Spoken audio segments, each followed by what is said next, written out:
Zaragoza. Important. Per tant, seré breu i prenc seient, si m'ho permeteu. Ja heu vist quins són els continguts que hi ha a la xarxa, per tant, això qualsevol que hi accedesca ho pot valorar. Heu vist també un vídeo ben agradós i ben positiu de quina és la valoració de la gent que ha participat en les jornades.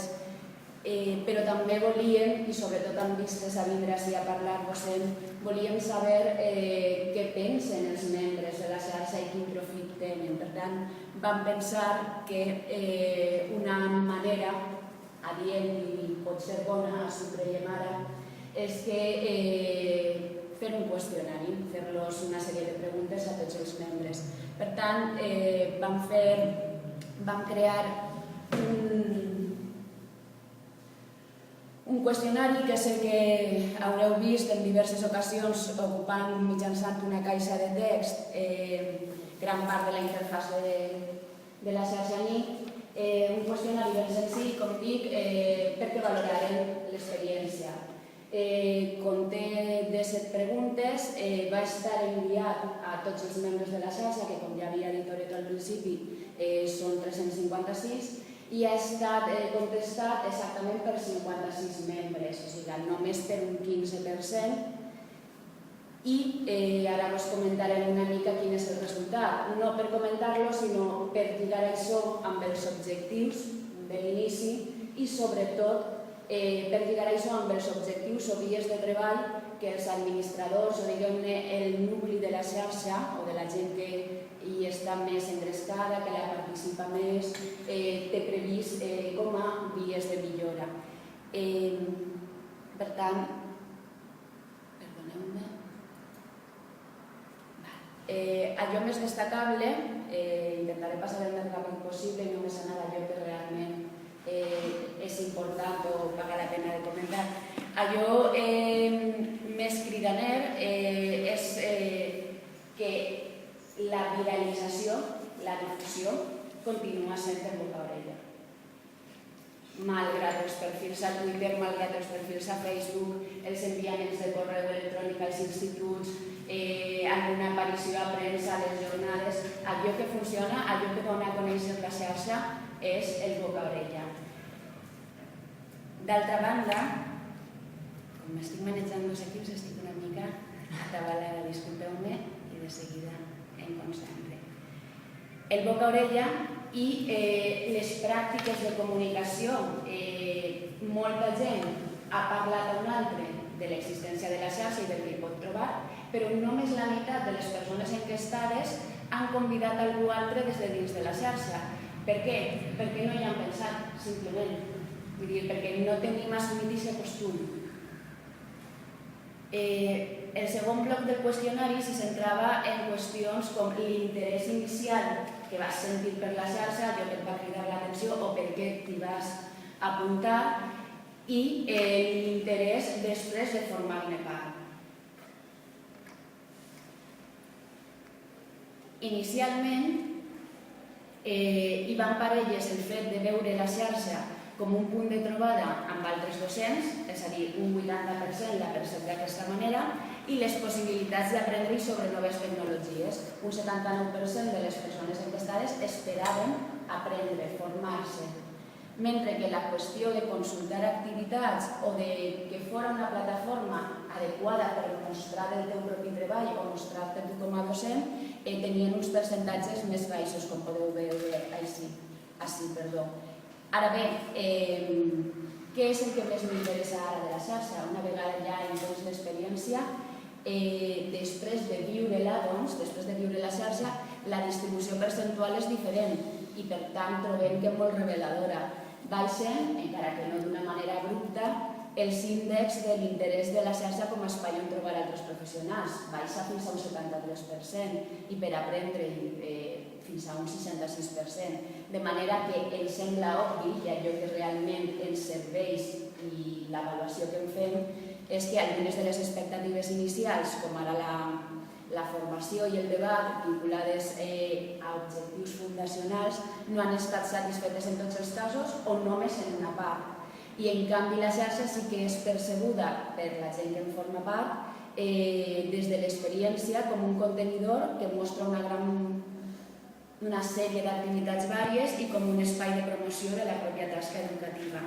Si continuem avançant en els resultats, no hi ha ningú que afirme no haver utilitzat inicialment les TIC en la seva pràctica d'aula.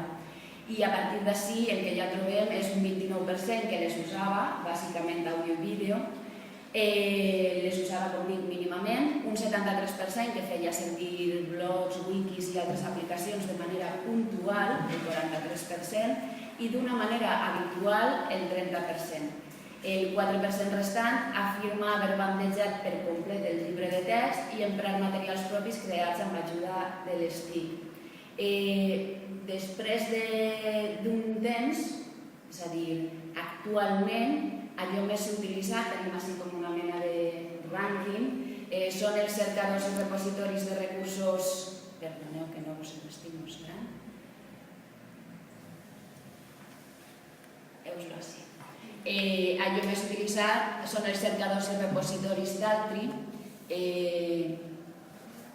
També tenim repositoris creats per una mateixa persona, els blogs que continuen tenint un protagonisme cabdal i ja van baixant els usos de les wikis, de les eines que ofereix Google fins al 2% de no utilitzar cap recurs TIC. Així, per tant, trobaríem alguna contradicció amb el que s'ha afirmat en preguntes anteriors, però l'estadística ja se sap. O l'error a l'hora d'emplenar el qüestionari. Amb quina freqüència s'introdueix actualment les TIC a l'aula per part dels membres d'un entretants?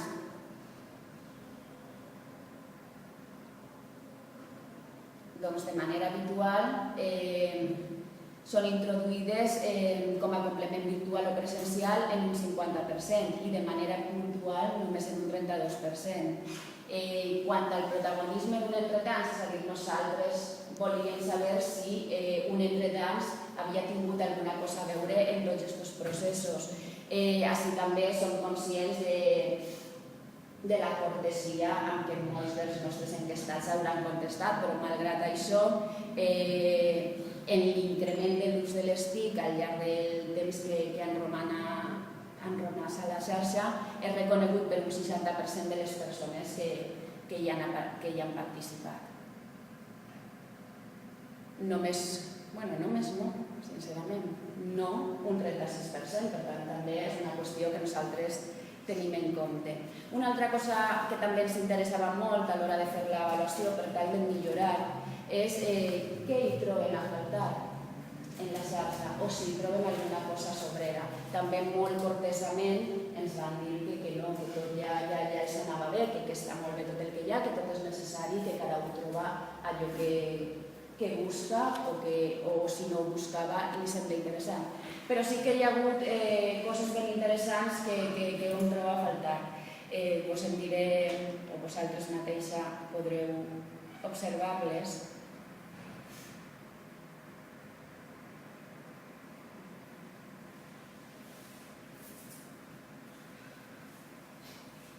Quan les trobaré? Bé, doncs les diré.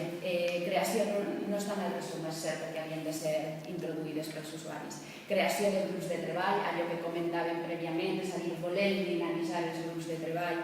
Activitats i projectes temàtics a la manera d'Espurna. En això nosaltres sí que ens emmirallem molt en Espurna com a xarxa germana gran que sou per a nosaltres. Per tant, sí que és una qüestió d'encetar, proposar i que tots els professors de totes les assignatures d'una manera col·laborativa i interdisciplinar es posen a treballar en un mateix projecte. Això sí que hem vist que als usuaris els agradaria i ho troben a faltar, per tant és una de les vies de millora. Espai per a futurs docents, molt interessant també, com he comentat en la conferència Glòria d'ell, és important que els futurs docents troben espai juntament amb els docents que ja estan exercint. Més presència d'altres matèries diferents de la llengua catalana, el fet que la major part dels administradors siguem de llengua catalana, la pròpia situació i la complexitat del País Valencià i l'ensenyament en valencià al País Valencià ho propiciïn. Per tant, incrementar l'atenció i l'interès per altres matèries diferents de la de valencià.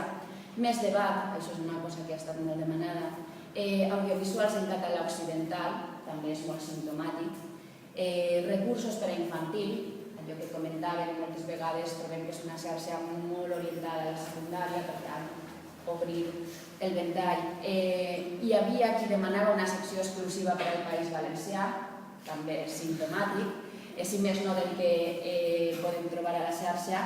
Estratègies per a l'ús global de les TIC, més intercanvi d'experiències que lligaria amb el debat i facilitar més les vies d'accés.